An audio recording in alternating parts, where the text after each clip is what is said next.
PM Modi ने अस्पताल जाकर जख्मी लोगों से मुलाकात की, साथ ही मृतकों के परिजनों से भी मिले। पीएम ने इन लोगों से मुलाकात में क्या कहा, सुनिए उनकी जुबान। साहब ने बोला सब ठीक ठाक है ना, कोई तकलीफ नहीं है, कोई तकलीफ नहीं है, सब ठीक ही है। बातचीत की प्राइम मिनिस्टर ने, कैसे आप लोग गिरे थे और बताए आप लोग कैसे गिरे थे, ऐसा वो ऐसा बोला।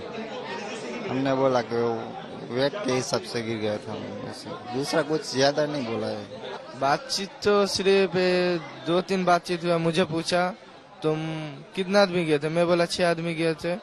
तो फिर पूछा जब पुल टूटा तुम कहाँ थे, मैं बोला पुल के बीचों बीच में था। और बात पूछा तुम कहाँ से हो, मैं बोला कोलकाता बंगाल से हो, बस इतना ही।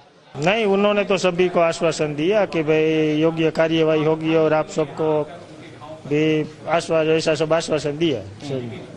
सही है। तो ये घाव आपको मोरबी एक्सीडेंट, पुल एक्सीडेंट में ही लगे? जी, मैं भी वहाँ घटनास्थल पर था, मेरी बच्ची और मेरे बेटे के साथ, और वो बीच में ही था मैं, और अचानक वो पुल टूटा तो हम सभी डूब गए। तो मेरे हाथ में केबल लग गया तो मैं उस पर लटक रहा था, तो उसकी वजह से ये मुझे लगा। और मेरी बच्ची और बेटा दोनों खो गए, वो नहीं मिल पाए। तो मेरे बच्चे को किसी भले आदमी ने बचा लिया, तो वो आधे घंटे बाद वो मुझे मिला, मैं बाहर निकला तब। मेरी बेटी मिली पर तब तक देर हो गई थी, वो नहीं बच पाई। उसने तो कुछ नहीं, ज्यादा बातचीत नहीं की, बस आश्वासन अच्छी बात की और चले गए। आपकी क्या डिमांड रहेगी? जिस तरह का एक्सीडेंट हुआ है क्या बोलेंगे आप? तो मेरी डिमांड तो यही रहेगी कि आगे से ऐसा कुछ हादसा ना हो, वही बस चाहते हैं। और इस बीच अब आगे बढ़ते हैं, एक बड़ी खबर आ रही है। अवैध खनन मामले में झारखंड के सीएम हेमंत सोरेन को पूछताछ के लिए प्रवर्तन निदेशालय यानी ईडी ने समन जारी किया है। उन्हें कल रांची के ईडी दफ्तर में पूछताछ के लिए बुलाया गया है। तो झारखंड के सीएम हेमंत सोरेन पर ईडी का शिकंजा कसता हुआ उन्हें पूछताछ के लिए बुलाया गया है। कल हेमंत सोरेन को पहुंचना होगा रांची। तो बड़ी खबर इस वक्त की आपको बता दें, झारखंड के सीएम हेमंत सोरेन को पूछताछ के लिए प्रवर्तन निदेशालय यानी ईडी ने समन जारी किया है। उन्हें कल रांची के ईडी दफ्तर में पूछताछ के लिए बुलाया गया है। मुनीश हमारे साथ, हमारे सहयोगी इस वक्त जुड़ चुके हैं। मुनीश, यानी एक तरीके से ईडी का शिकंजा और कसता हुआ सोरेन पर।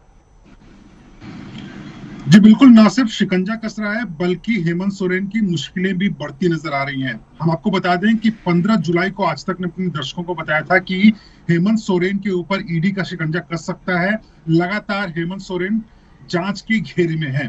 अब 3 वजह हैं जिसकी वजह से जो प्रवर्तन निदेशालय है उसने हेमंत सोरेन को समन किया हुआ है। सबसे पहली वजह यह है कि हाल फिलहाल में जब ईडी ने इस मामले में छापेमारी की थी तो जो आरोपी हैं उनके घर से 2 ऐसे चेक मिले हुए थे बैंक के, जो कि हेमंत सोरेन ने खुद साइन किए हुए थे, उनके हस्ताक्षर थे। इसके अलावा 33 ऐसे चेक थे जिसमें उन्होंने साइन नहीं किया हुआ था, लेकिन वह हेमंत सोरेन के थे। तो हेमंत सोरेन के बैंक का चेक, उनके बैंक अकाउंट का चेक आरोपियों के घर में क्या कर रहा था, सबसे पहली तो बड़ी वजह यह है। दूसरी बड़ी वजह यह है कि इस मामले में एक और आरोपी के घर पर जब ईडी ने छापेमारी की थी तो वहां पर 2 AK-47 बंदूक मिली थी।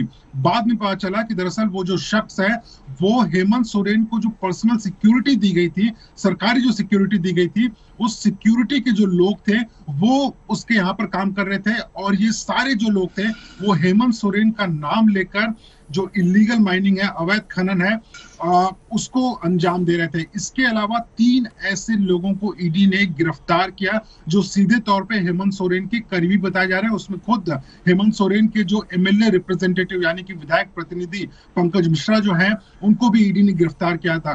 तो इन सब सबूतों को इकट्ठा करने के बाद में ईडी ने कल 11:30 बजे रांची के दफ्तर में हेमंत सोरेन को समन कर सवाल जवाब के लिए बुलाया है। कहीं ना कहीं मुश्किलें बढ़ती नजर आ रही हैं क्योंकि बीजेपी लगातार हमलावर है हेमंत सोरेन के लिए।